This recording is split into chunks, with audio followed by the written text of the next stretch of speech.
And here we go again, and welcome early morning Sunday show with Folgers in my cup. I just brewed this. Tastes kind of cool though. Maybe my coffee maker's pretty. I could use a new. I haven't had a new coffee maker in years. My wife bought me one, but the other one wasn't broke. So if it's not broke, why am I changing it? I'm a little stubborn that way. But still. Well, this week the opening is just some more of from Puerto Rico. That was where I was staying when I was on the south side. That was my leisure time. I had Saturday night, Sunday night. I stayed down there. It's a Hilton Resort down in Ponce, and it is a lot less expensive than staying on the north side. But yet Ponce is such a beautiful city, and it's kind of a favorite spot. So I went there, got in around a golf, which, considering getting had to rent golf clubs, golf cart, 27 holes. The only 18 were working. The last hurricane kind of took out some of it, but it was fun. It's a great way to start your Sunday. So really nice time there. I got more footage from Puerto Rico that will come up later. This week, right now, I'm in Denver. Still looks like I bring my room with me everywhere. It's a bitch to pack, to bring it back and forth. But you got to be happy. But I'm up in Denver, and I am babysitting my grandson. My daughter-in-law Kim, she's off at a convention kind of thing. She's out there showing her. She has her own company, so she's out promoting that. So my son Eric asked, "Hey, Dad, can you want to come up and help?" And I said, "You bet I will." So took vacation. My wife's actually heading out on vacation the following week to spend with her sisters, and they'd planned that a long ways out. So she couldn't do both, and that was already set. So it's just me and my son there. I get to beat Grandpa. So I'm pretty excited about that. I think I'm excited about this. I'm sure I'm excited about this. It should be a good time. What do we got here? Look at that kind of cool sticker here.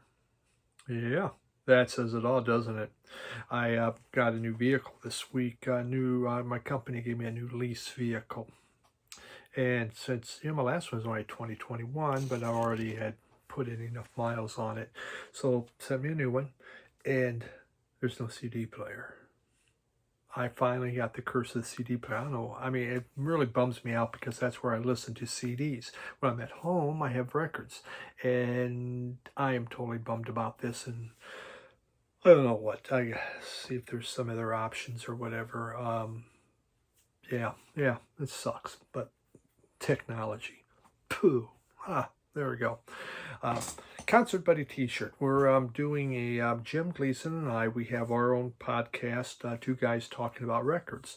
Well, Chance at Concert Buddy, he does a podcast, and he had asked if we would want to be on it. And we've been talking about this for months and just trying to get schedules arranged, his manager with our manager, just that Hollywood stuff. And with all the strikes and things, it's just been terrible, with the Hollywood strikes. But we finally got it going, and so we are doing this interview. This was pre-recorded before, but I think we're doing it this week, and I don't know when it's coming out, but I'll let you know. So Chance does the guy is very good at interviewing people. Extremely good. He asks great questions. I do watch his interviews. I like Chance a lot. I've watched his channel since day one, and he does have a skill for interviewing. So yeah, very nice time, and I appreciate that. And Chance has always been very generous to me. And he sent me this T-shirt 2 years ago. I don't remember where. So as I looking for my T-shirt, they go, "Hey, look at that one. Let's do that." So yeah, thank you, Chance. Cheers. So I think that's about it. So you're probably ready to say, "Hey, all right, already. Record time. So let's do some records." Yeah. I have so many to show. Oh my God. I got a lot to show. All right, but we'll eventually get, I think in a few years, if I don't buy, we'll get through them. But we're going to start, I always like to start with something new, that's come out this year. introduced, or you might have seen it already, probably have, Joy All. And this is from Jenny Lewis. And I am a big Jenny Lewis fan. And look, Jenny Lewis collector cards. Collect them all. I'm going to cut this out. I think I'm going to cut those out so I can have them. And yeah. And let's see, anything in here special? Not seeing anything. Just a white paper sleeve. But we give you a very greeny vinyl. That's really greeny with a kind of a dog face person on the front. I don't know.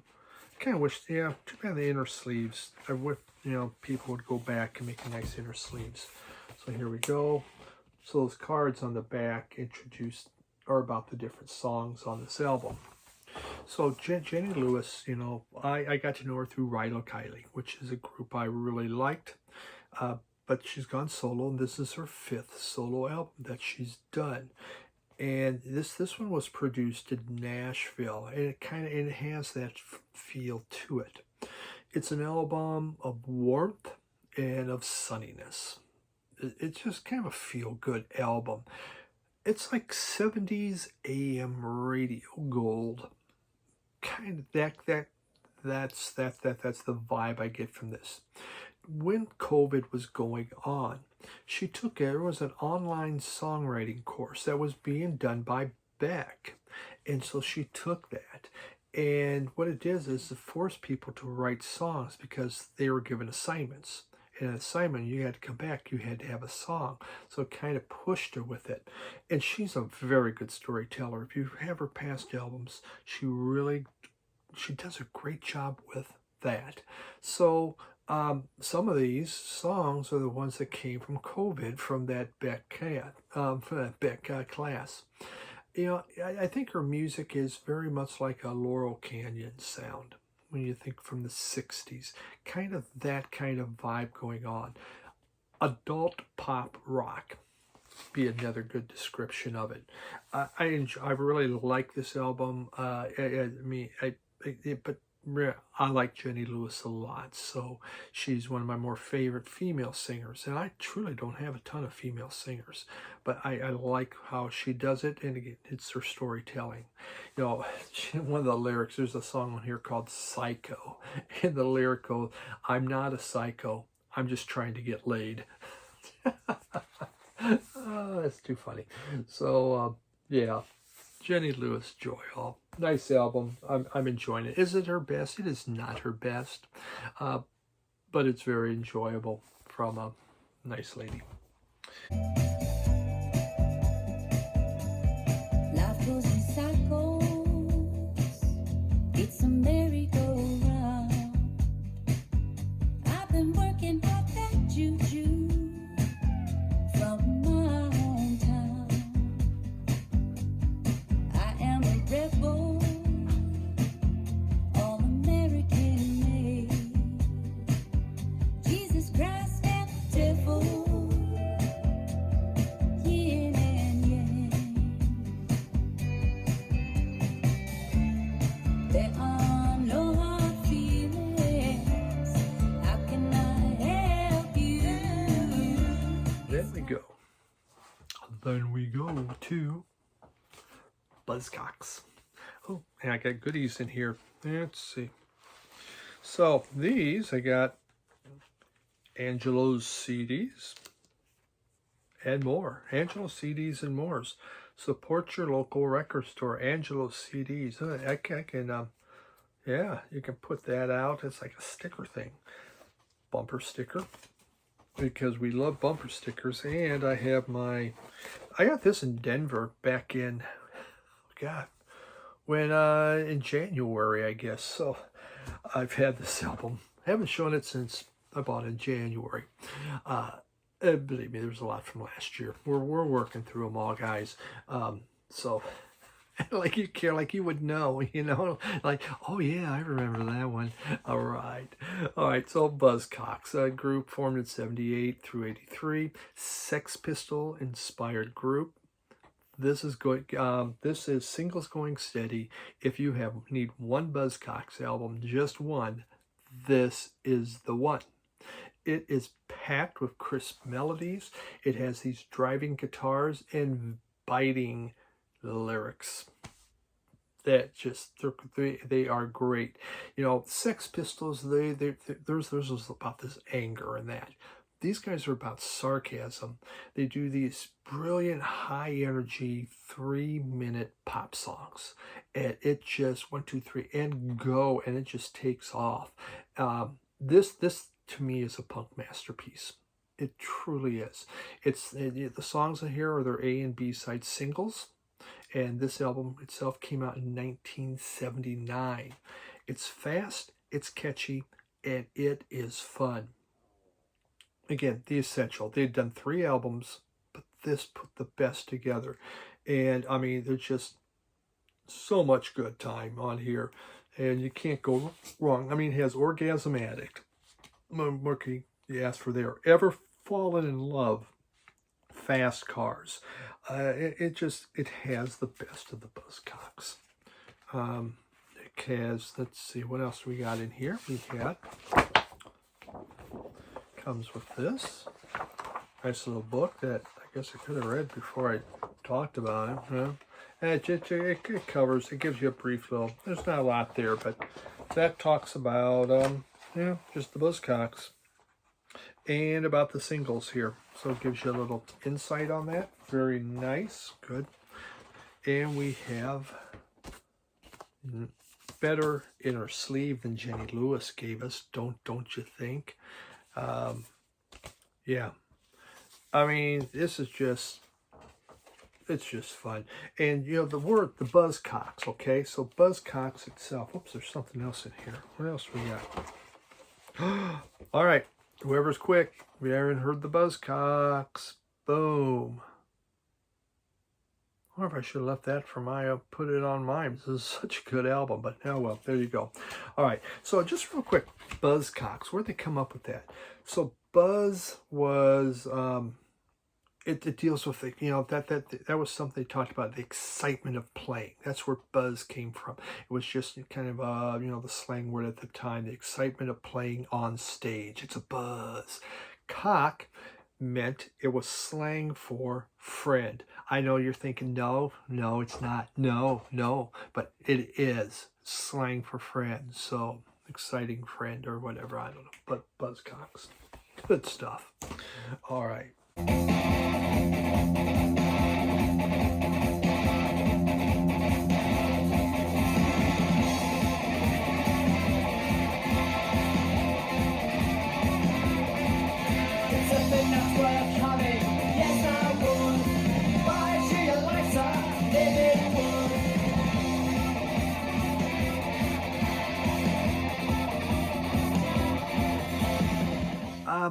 Some lottery albums now that I've had a chance to listen to.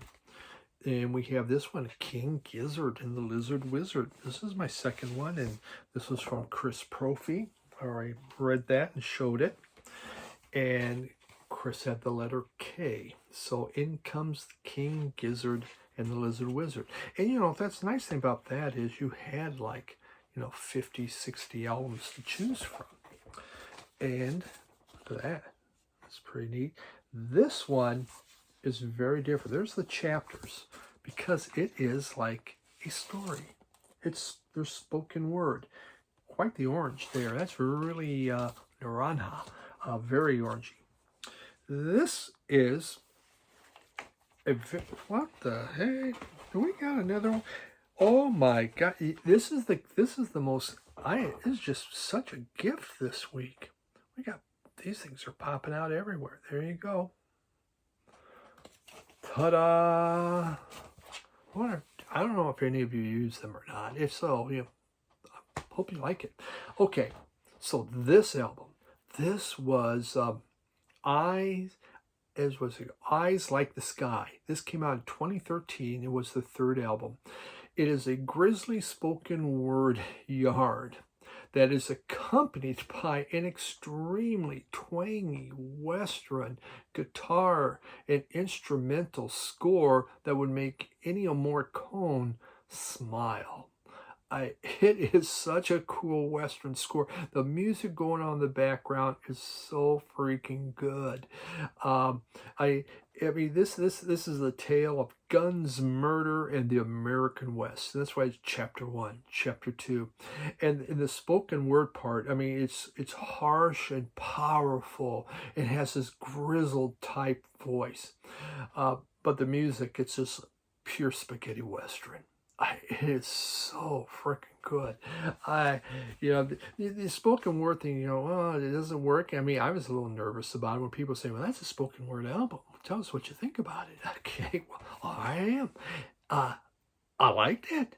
It was, I really need to pay close attention to exactly. I just know there's people getting killed and stuff like that, and so it's the American West. But yeah, this is a fun King Gizzard album. I'm up to 2, only 55 more to go, and I have the whole King Gizzard Lizard Wizard collection. Great, Chris. Nice choice. That was fun. That was a fun album. Really enjoyed it.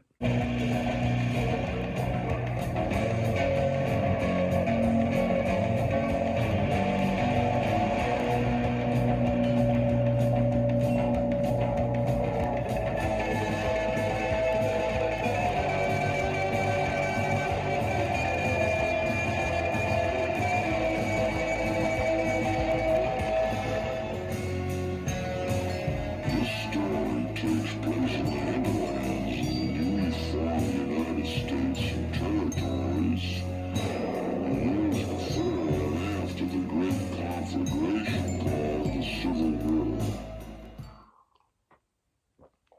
Then the next 3 all came from Robert Zee. And here's 2 of these were by the Joneses. No, there's no Jones. I don't think I got a Jones this time. Yeah, I do. I do got a Jones coming in. Milt Jackson. So we got 2 Milt Jackson albums. Milt Jackson is like the king of the vibes. He was the man that's known. He, born in Detroit area in 1923. And some will say he is the greatest vibe player ever. And he played bop, hard bop music. He really, at age 7, he was playing the guitar. By age 11, he was doing the piano, and then just a few years later, he took up vibes. And there he goes. He was singing. He was a singer, very good singer, singing in a gospel quartet. But Dizzy Gillespie was in town in Detroit, and he heard him playing the vibes and brought him into his band. So we have here, this is Milt Jackson and the Thelonious Monk Quintet. And this came out in 1955. It's a lovely blue note. You've seen the blue note. Vinyl, it's black vinyl. Okay. And then we had here Soul Brothers, Milt Jackson and Ray Charles. And this came out in 1957. And you have on an Atlantic label on there. So both these albums were really interesting. This one here, the one with Ray Charles. Ray Charles doesn't sing. He's like, oh, man, he's doing vocals. No, Ray Charles plays the piano in this, and Ray Charles plays the saxophone. So it makes it really, it's kind of interesting with that. Milt Jackson, besides playing the vibes, he also plays piano on here, and he does the guitar. And so, in fact, on one song, so he adds more to this. So there's some other different musicians on every song, but a lot of them are just him and Ray playing. And it's a fun album. I really kind of neat. This is first released in 58. The thing I'd read was 57. Doesn't matter. Good stuff. This was very cool album. I'm not a big jazz vocalist kind of person. I don't mind them, but this with just him and Ray playing along, really neat. Then this one here with the Milt Jackson Thelonious Monk Quartet. That had Sahib Shihab, wow, sax. Thelonious Monk is on piano. El McKibben bass, and Art Blakey on drums. But yet it changes. So on some other ones, there's Lou Donaldson, alto sax, Kenny Clark on drums. So it's a little changes up with the songs on some of these here. But just another great one of those Blue Note albums. If you like the vibes, great bop music happening from here from Milt Jackson. So very nice. And Robert Z, his channel is Robert Zee Two.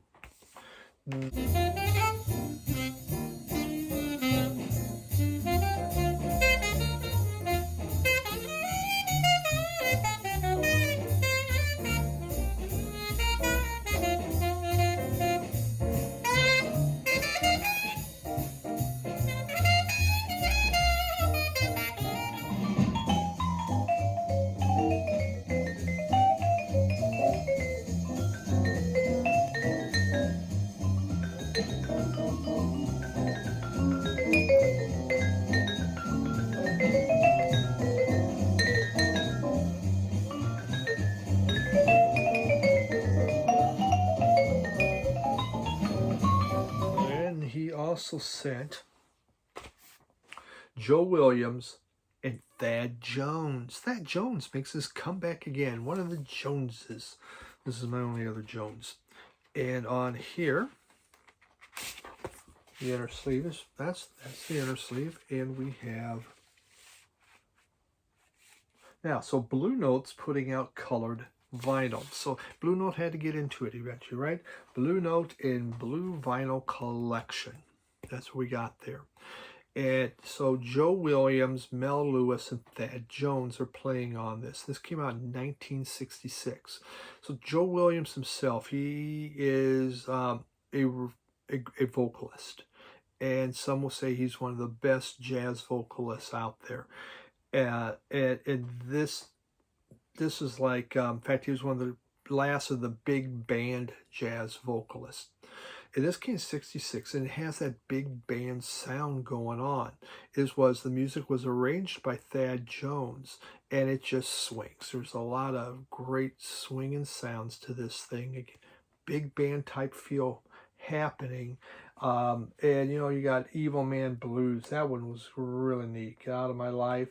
There's some softer songs, and there's just some that just make you snap your fingers and go. Again, an enjoyable listen. From and the singing's quite good. It's very good.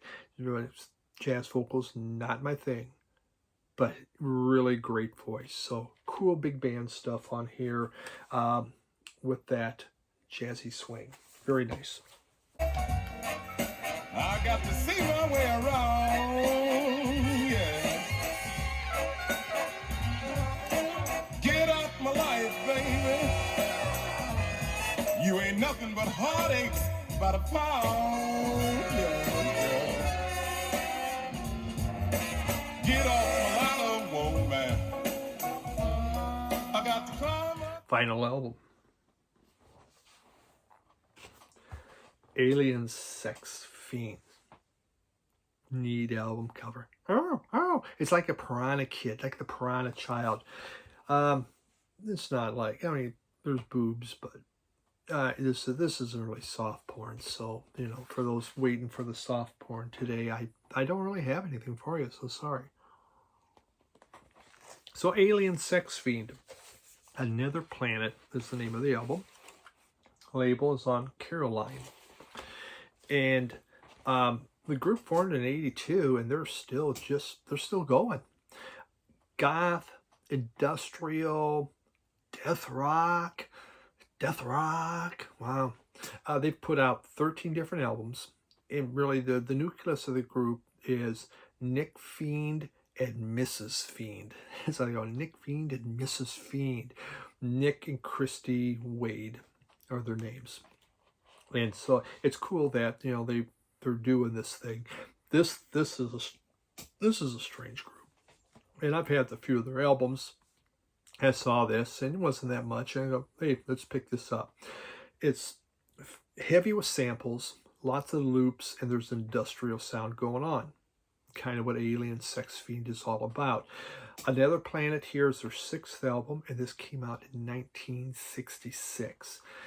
Nick himself, he has this really disembodied voice. It just sounds from a different world, like almost like he's an alien or something, a sex fiend, I guess.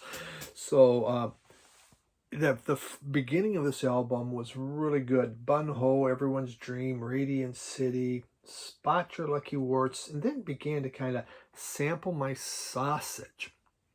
I don't know. I know Vinyl Douche wrote that one, I think. And then, you know, like Insta Karma Sutra, it gets kind of weird, you know? It's just, what are we doing here? It's boring. At the end, though, you know, then there's Wild Green Friendly Liquid, which is like a commercial. What's the point? You know, the Who did that way back, you know, that one, you know, album 60s, but then it picks up Nightmare Zone, Bun Ho, Time After Time, and Another Planet. It takes off again. So it's kind of like an album of two. If they just could have put the crappy stuff on the side B and all the good stuff on side A, it would have been good, but you kind of got to weed through it. So a mixed bag on this one. When they're good, they're good. You just got to like them. You know, it's not for everyone. Not everyone's a sex fiend out there. For those of you are that really into being sex fiend, you'll like it. There's better, but there is better Alien Sex Fiend albums. So that's what we got on there. And there's the boobies.